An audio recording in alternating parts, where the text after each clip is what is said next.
Feliz sábado, bom dia, espero que vocês estejam bem. Agora é o momento mais difícil, é eu me dar bem com isso daqui. Porque em toda a igreja que eu vou,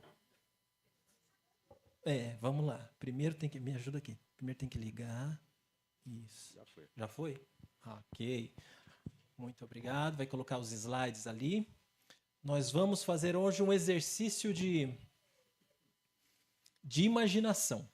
Tá? Vocês gostam de imaginar coisas, lugares, pessoas. Então nós vamos fazer um exercício de imaginação aqui. E vai ser para imaginar como será a Nova Jerusalém. Tá certo? Então olha só. Eu vou passar esse primeiro momento aqui. Que aqui está a apresentação, é uma série de Apocalipse. E aqui vamos daqui para frente. Primeiro fala uma introdução ali de quem foi João. João, vocês sabem que foi um dos discípulos, um dos apóstolos, né? Ele também é chamado de o discípulo amado.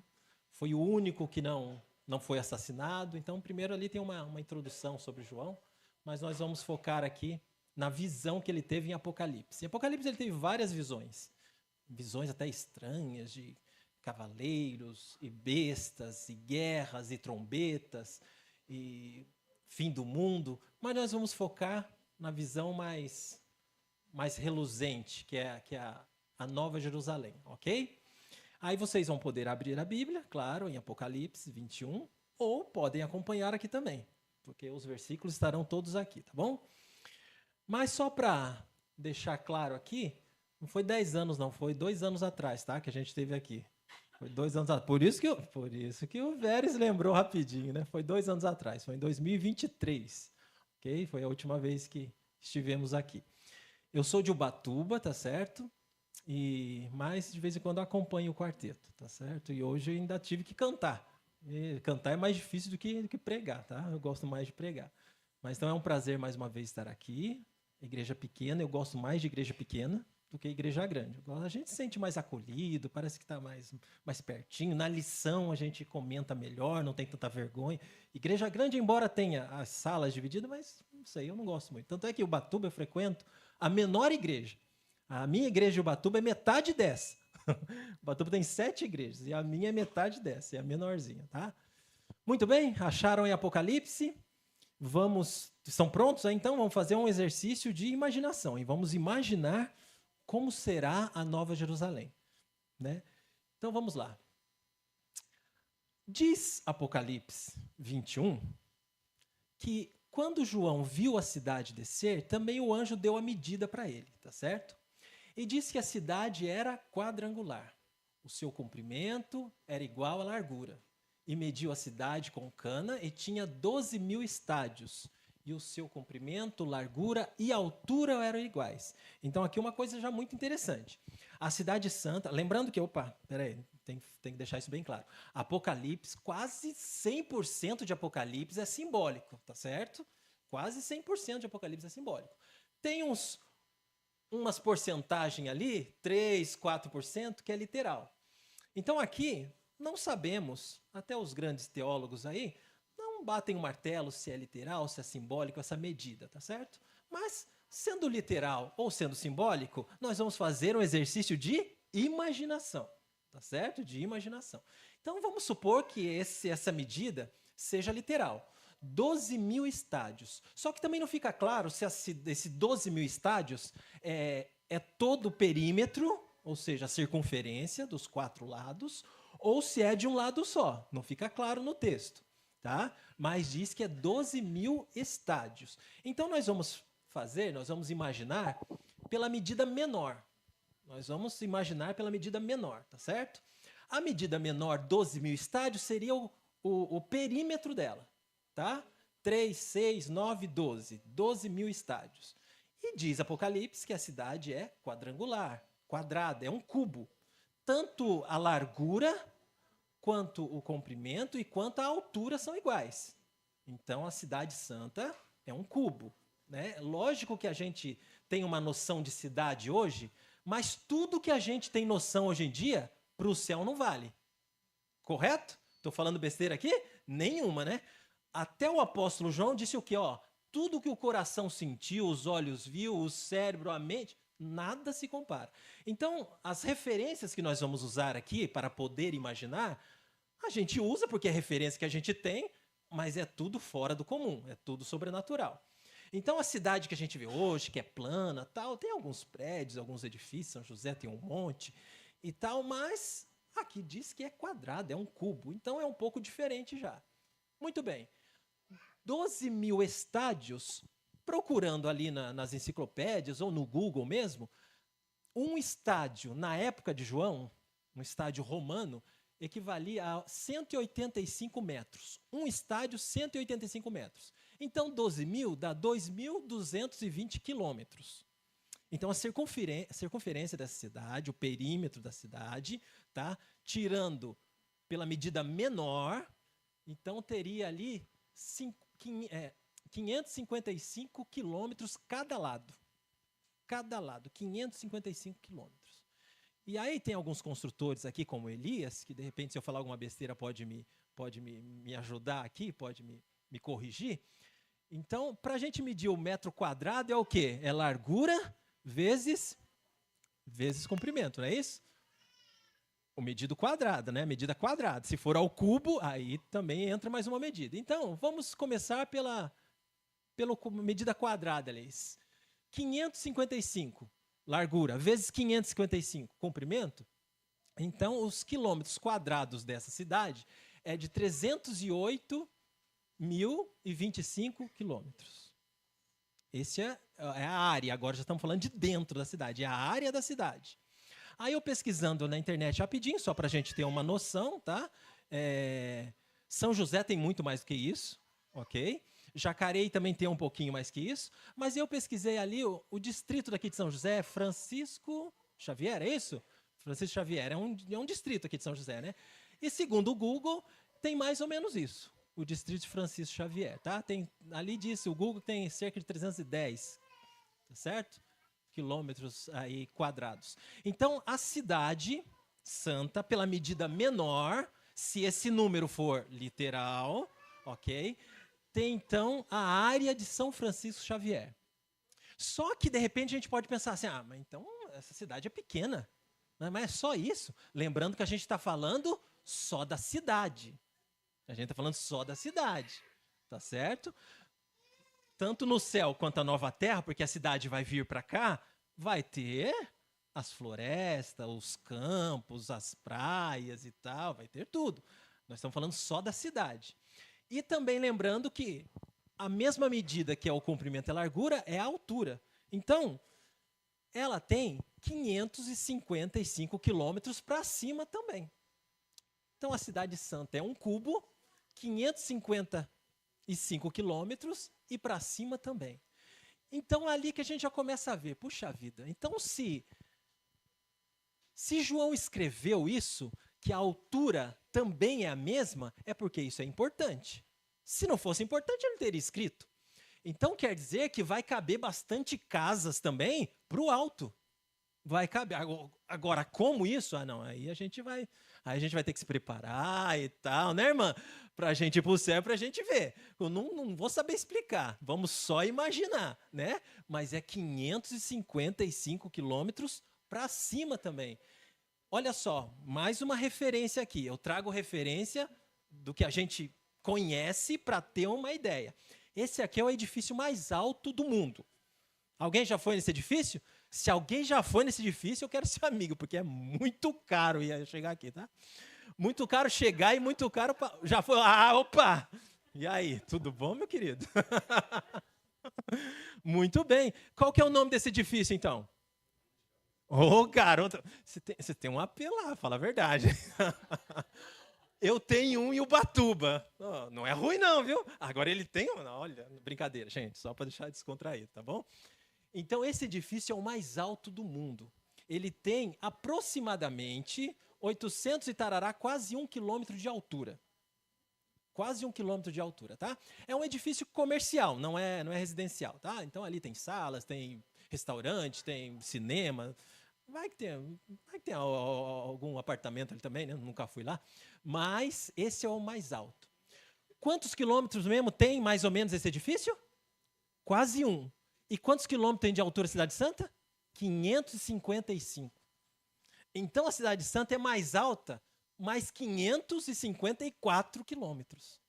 Só para a gente começar a ter uma ideia. Então, vai caber casa em todo lugar, gente. E vai caber muita gente. Então, pode ficar tranquilo que, embora... Mas é só o tamanho de São Francisco Xavier. Opa, mas para cima também. Para cima também. E para ter mais ideia ainda da altura, eu trouxe esse slide aqui. E aí vocês vão ficar mais bobos ainda com a altura. Porque é o seguinte, aqui nós temos a estratosfera, um pouquinho de aula aqui de geografia e ciências, tá? É mais ciências essa parte, tá bom? Aqui nós temos a estratosfera. A estratosfera é onde passam um pouquinho abaixo os aviões e os balões. E ela está numa altura de 20 quilômetros. Então, os aviões, os balões, eles trafegam aí numa altura de 20 quilômetros. Mas a Cidade Santa tem 555. A próxima camada aqui é a mesosfera e a termosfera. A termosfera é onde vão os ônibus espaciais, os foguetes, onde lançam os satélites e tal. São aquelas operações chiques lá da NASA e tal, no Brasil também. Então, lá é cerca de... Opa, não estou enxergando direito aqui. De quanto? De 50 a 80 quilômetros de altura. E aonde fica, então, os satélites que mandam aí imagens, mandam ondas aí para a gente, para o celular, para a televisão, os satélites, eles ficam a 600 quilômetros de altura. Passou agora da Cidade Santa, mas passou por pouco. Então, a altura da Cidade Santa é onde hoje ficam os satélites artificiais. Aí você vem na sua... Se não vier na sua cabeça, veio na minha quando eu vi. Mas e oxigênio para isso? Tem oxigênio lá? Sim ou não? Não, não tem. Mas quem disse que a gente vai precisar de oxigênio? Nós estamos falando de coisa sobrenatural. Nós estamos falando de corpos glorificados. Nós estamos falando de uma cidade que quem construiu é Deus, Jesus. Então, tudo o que a gente precisa aqui hoje, não vamos muito precisar lá não. Oxigênio, Deus vive lá no céu, os anjos, Jesus, Espírito Santo, claro que no nosso meio também, eles não precisam de oxigênio.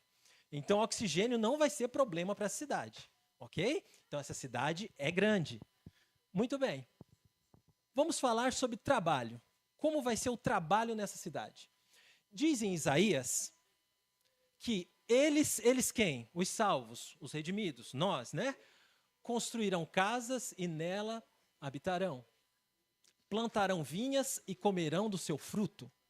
Então, nós vamos construir, não que todos nós seremos construtores, não isso, mas o que Isaías quis dizer é que às vezes, tanto naquele tempo dele quanto hoje, às vezes constrói, a gente trabalha para os outros e se mata na empresa e tal, o Elias está aí que constrói casas aí e constrói para os outros e não sei o quê, mas Isaías quis dizer aqui que nós vamos trabalhar para nós mesmos. E vai ser uma alegria, vai ser um prazer trabalhar, não vai ter cansaço, não vai ter suor, não vai ter fadiga, não vai ter nada. Nós vamos plantar, mas nós vamos plantar para nós mesmos comer. Então ele quis dizer que tudo que a gente faz hoje, às vezes com cansaço, às vezes sofrimento e tal, e ainda faz para benefício dos outros, às vezes nem somos tão reconhecidos, no céu não vai ter nada disso. Nós vamos ser livres, viver felizes, plantando, construindo, vai ser para nós mesmos. E aí eu trouxe algumas fotos de algumas casas aqui, ó. Quem sabe essa casa aqui, hein? Essa casa é bonita, né? Quem não quereria ter uma casa dessa? Eu não. Eu não queria. Eu sou muito simples, tá, gente? Eu sou muito simples, verdade mesmo, eu sou muito simples. Lógico que se eu ganhar uma casa dessa, eu não vou recusar, né? Lógico, eu também sou simples, mas não sou bobo, né? Lógico, né? Eu vendo, eu compro aí um sítio, uma fazenda, uma casa bonita, né? Se você não gosta de casa muito quadrada, que tal essa mais arredondada aqui? Olha só, com luz na piscina. Essa casa aqui é demais, né? Mas como eu falei para você, eu gosto mais de casinha assim, ó, tá? Lá no meio do mato, uma casinha no campo, tá certo? Essa aqui, ó, com uma cachoeirinha ali, ok? Então, no céu, isso daqui que eu pude trazer, embora seja bonito, e para o meu gosto isso daqui é maravilhoso, quem sabe essa outra aqui, mas no céu é muito além do que isso. É muito além do que isso. Paulo diz que o que a gente sabe não é capaz de chegar perto do que, nem chegar perto do que Deus está construindo, tá certo? Então, é muito mais bonito que isso, é muito mais prazeroso, é muito mais paz do que isso. Certo? Só trouxe aqui para a gente fazer o nosso exercício de imaginação. Então, nós vamos plantar, nós vamos construir, nós vamos trabalhar, mas para o nosso bem mesmo. Vai ser algo muito, muito feliz, muito, muito próspero, mas para nós mesmos, ok? E aí eu sempre falo aqui nessa parte também que eu já combinei com Deus, tá? Primeiro eu tenho que ir para o céu, né? Meu tem que ir pro céu, eu tô tentando.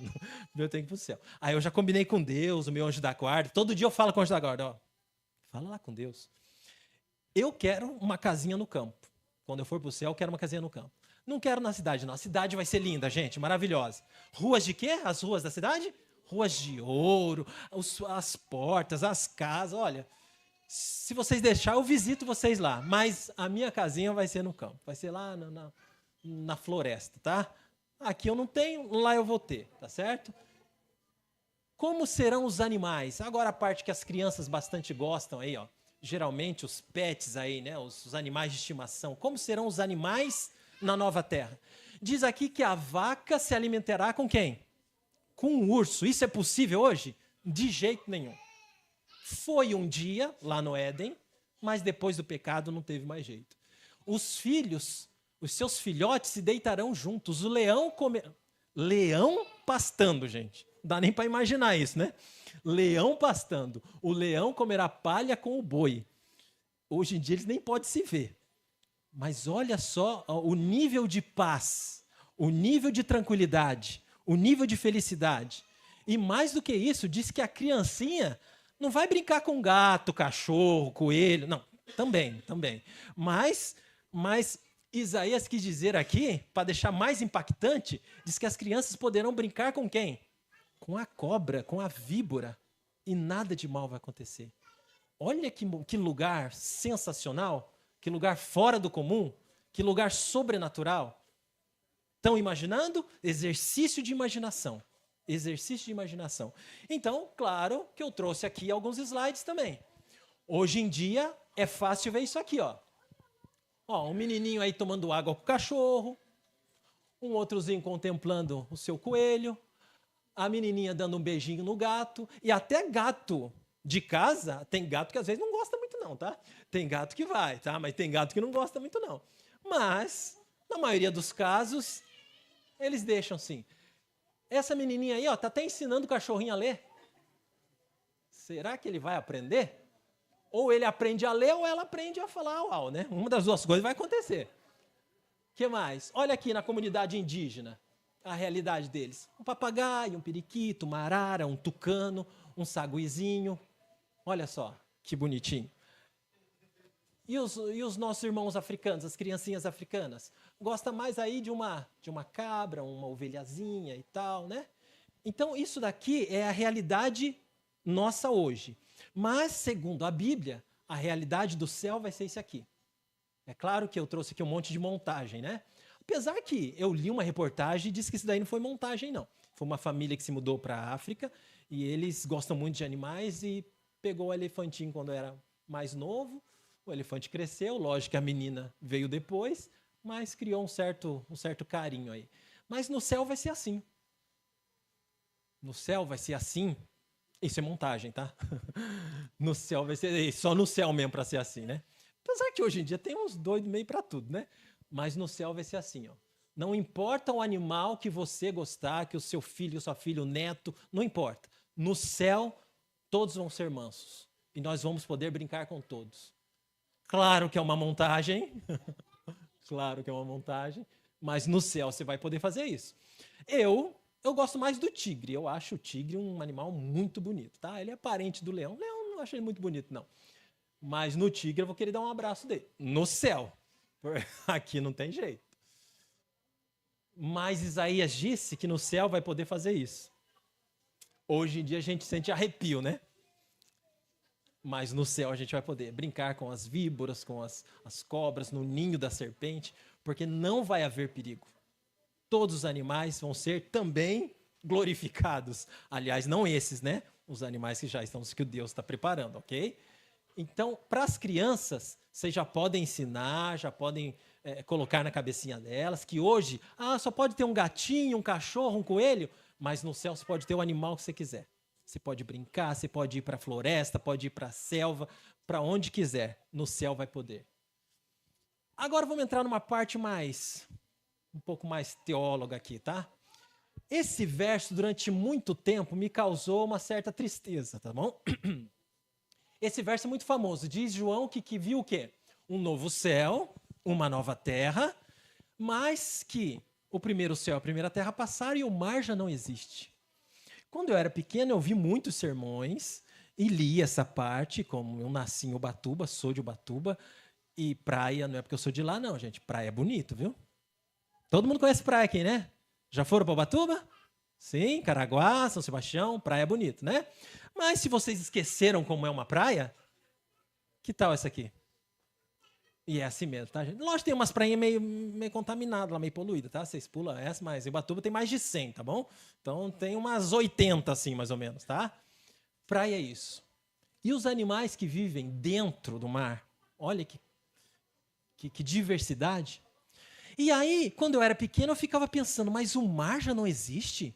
Porque João diz que viu um novo céu, ele viu nova terra, mas diz que o mar já não existe. Mas eu falei, mas como? Num lugar tão bonito, um lugar tão esplêndido, num lugar relaxante, gostoso, com um monte de animais, a biodiversidade marinha é inúmera. Como que o mar já não existe? Mas tem outro verso que ele diz assim, ó, vi algo semelhante a um mar de vidro. Puxa vida, num verso ele diz que o mar já não existe, mas no outro verso ele diz que ele viu um mar como um mar de vidro. O que ele quis dizer aqui, irmãos? Primeiro vamos mostrar aqui o que é um mar de vidro. Ó, tem uma praia em Ubatuba que você precisa pegar um barquinho, tá? Chama Ilha das Couves. Alguém já foi lá, Ilha das Couves? Muito bem. É assim. É assim. Se você for numa semana de sol, por que eu digo sol? Porque Ubatuba chove muito, tá? E quando chove, a água do mar ele fica ali meio turva, com folhas e tal. Mas se você pegar uma semaninha de sol e você for em alguns lugares, lá principalmente essa Ilha das Couves, a água é desse jeito. Verdade. E essa aqui? Então vamos lá? Então vamos decifrar o que João quis dizer? Então depois de algum tempo, depois de muitos sermões, depois de pesquisando, os próprios pastores começaram a pesquisar mais, né? Então quando eu era pequeno, isso é muitos anos, tá, gente? Uns 35, 40 anos quando eu era pequeno. Então quando João disse que viu um novo céu, nova terra e o mar já não existe, ele quis dizer que viu um novo céu, nova terra e novo mar. Porque esse céu, essa terra e esse mar, é isso que ele está querendo dizer. Esse não existe mais. Porque ele estava vendo a glória futura. Então ele estava querendo dizer que, embora aqui no nosso planeta ainda tenha muitas coisas maravilhosas, e tem mesmo, ele falou que o que ele viu é coisa muito nova. É coisa que Deus já está preparado. E ele falou que este céu, esta terra, este mar, isso sim, isso não existe mais. Mas é claro que no céu vai ter mar. E também um outro fato. O mar, naquele momento, para João, onde João estava naquele momento? Alguém lembra? Na ilha de quê? Ilha de Patmos. Naquele momento, o mar para João era um obstáculo muito grande. O mar estava separando da família dele, das igrejas dele, dos membros, dos irmãos. O mar, naquela circunstância, era um obstáculo, era uma prisão para João. Então ele também quis dizer que essa separação entre os irmãos, entre as famílias, entre as igrejas, esse mar que separa, esse mar que às vezes é turbulento, que às vezes mata as pessoas, esse mar não existe. Mas o mar que ele viu, a terra que ele viu, o céu que ele viu, é tudo mil maravilhas. Então, depois de algum tempo, mais estudos, né, os nossos grandes pastores aí, então a explicação daquele verso é isso. Então, naquele que o mar não existe, é esse mar que traz algumas mortes, às vezes, um tsunami, um maremoto, ou uma tempestade em alto mar, mata algumas pessoas, em que naquele momento estava separando ele dos irmãos, esse mar já não existe.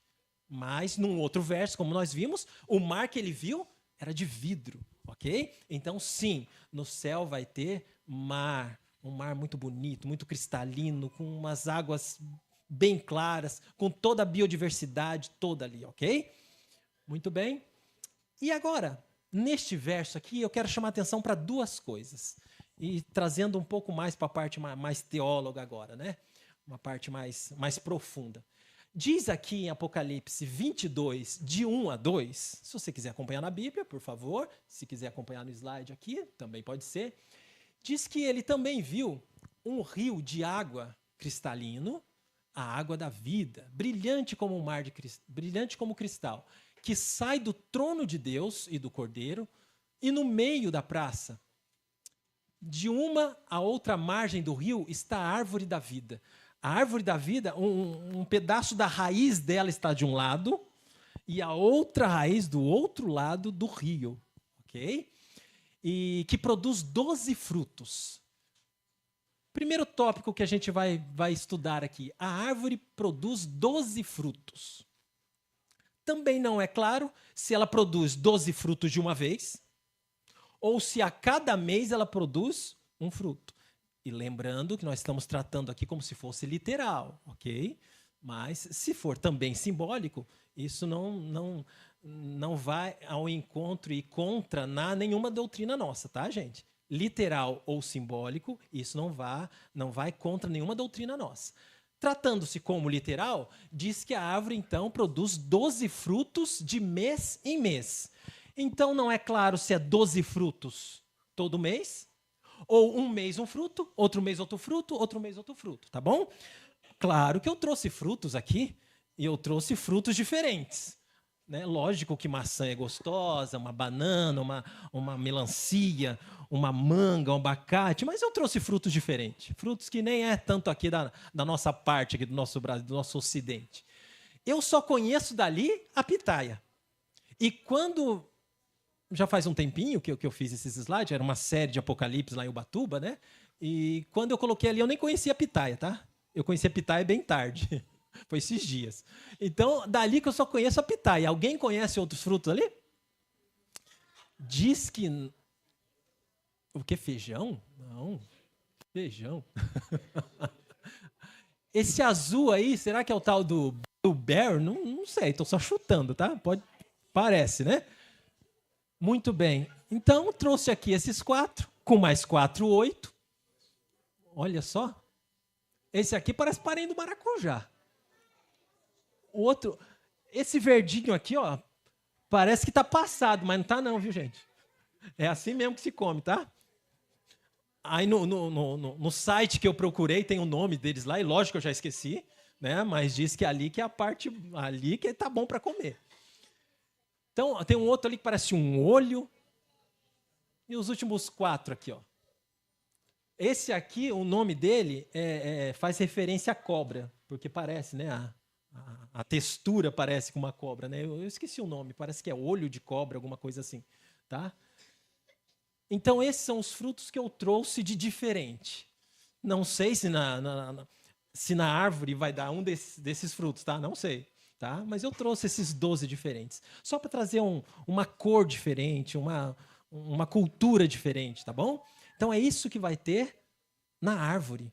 Não sei se os 12 de uma vez, não sei se cada mês um fruto, tá? Mas a árvore vai produzir esses frutos também.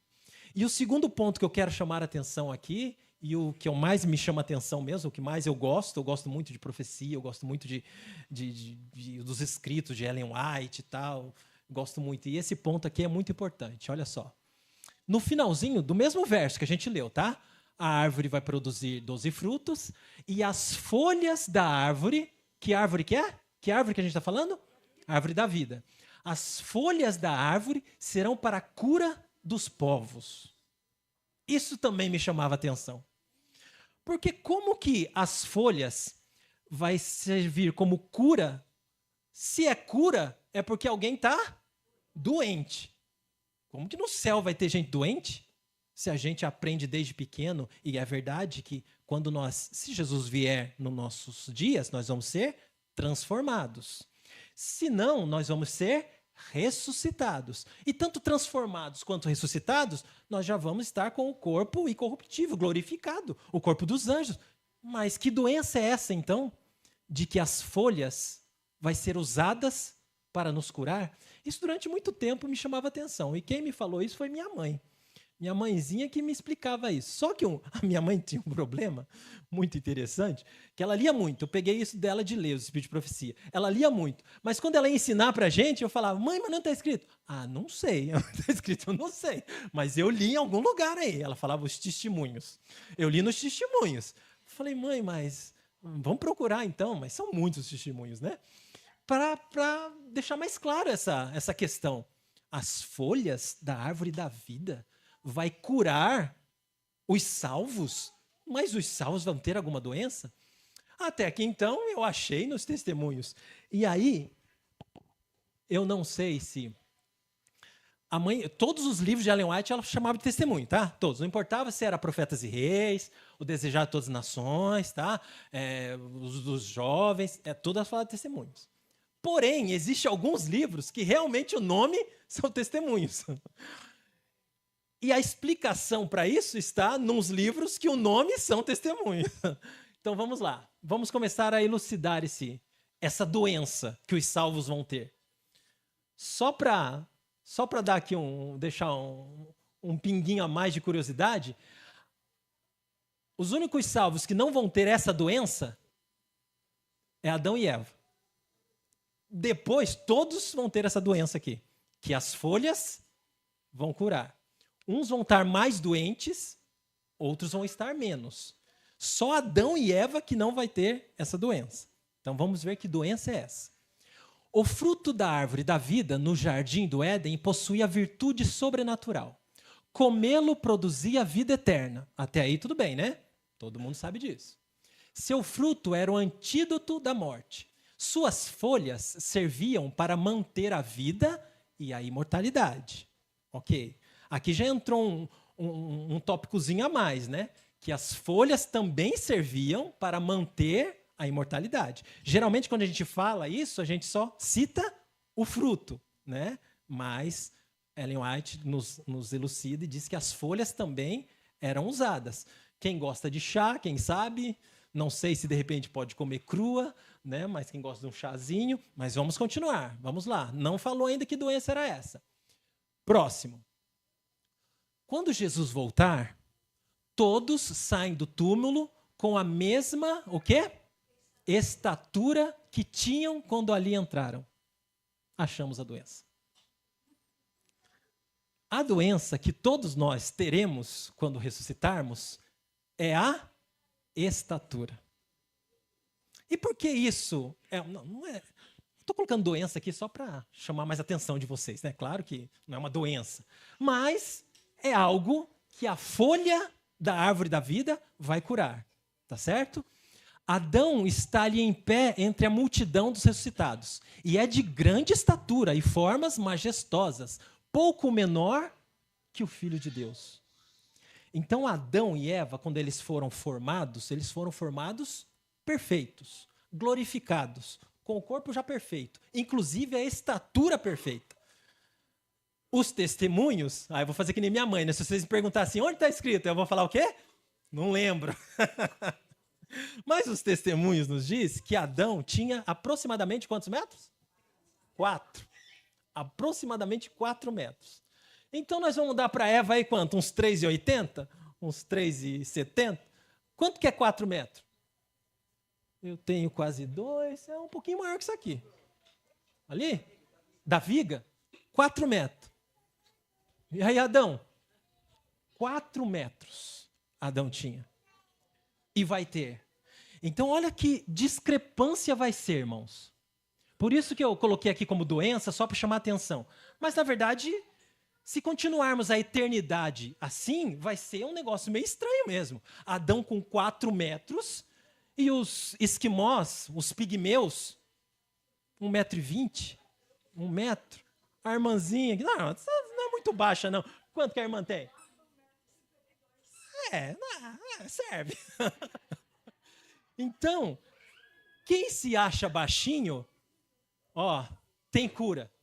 tem remédio. Só que esse remédio está no céu. Então você precisa ir para o céu, tá certo?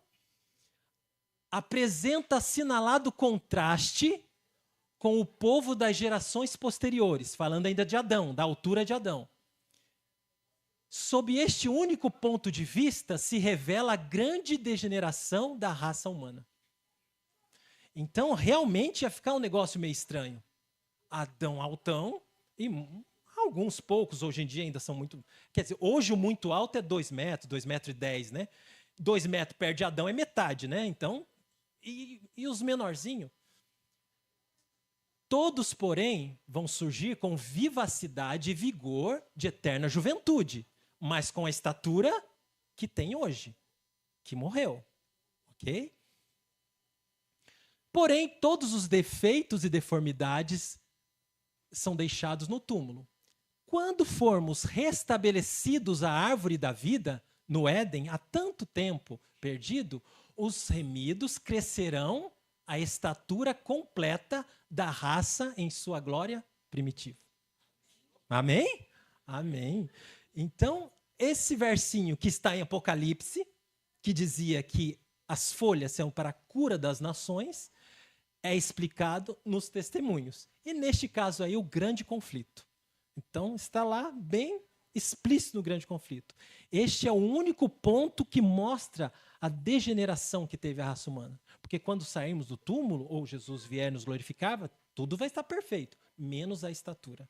Então, o fruto da árvore da vida continua valendo para a imortalidade, mas as folhas servirão para que nós cresçamos a estatura de quem?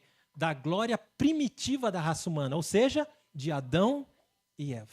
E aí sim, vamos estar uniformes. Um pouquinho, uns 2 centímetros para mais, para menos, 10 centímetros, mas vamos estar todos uniformes. Então, quem se sente pequeno, no céu, você vai pelo menos dobrar o seu tamanho. Tá? Agora, quem gosta de ser pequenininho, você vai deixar de gostar, porque no céu você vai crescer. Tá certo? E aí sim, depois de tomarmos um chá, ou quem sabe comer da folha, finalmente todos viveremos a vida eterna e a felicidade eterna com quem? Com Jesus, com Deus, o Espírito Santo. Vamos conhecer nossos anjos da guarda, nós vamos poder viajar nos planetas. E só lembrando que no céu é umas férias, no céu umas férias de 1000 anos. Depois disso, desce a cidade santa, que João viu descer, e aí nós vamos morar aqui, nesse planeta, totalmente reconstruído, totalmente purificado para toda a eternidade. Amém?